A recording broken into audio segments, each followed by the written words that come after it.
Hey everyone, तो मैं आज भी चला आया कैमरे के सामने एक नए दिन के साथ और एक नए वीडियो के साथ। आज तबीयत ठीक है और मैं ठीक से वीडियो बना रहा हूँ। तो चलो आज थोड़ा बहुत बात कर लेते हैं। आज मेरा एग्ज़ाम था और एग्ज़ाम बढ़िया नहीं गया, एग्ज़ाम ठीक ठाक रहा। पास पास करने के लिए मार्क्स आ गया, ठीक है।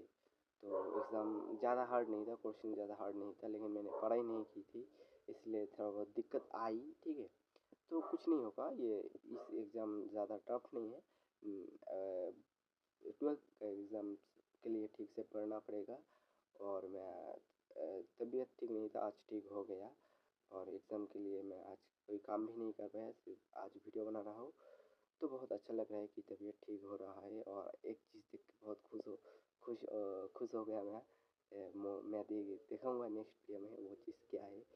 तो आज के लिए मैं इतना ही रखता हूँ। तो मैं मिलता हूँ अगले नेक्स्ट डे पे। और आप लोगों से एक बात कहना चाहता हूँ, नेक्स्ट डे से वीडियो इम्प्रूव हो जाएगा थोड़ा।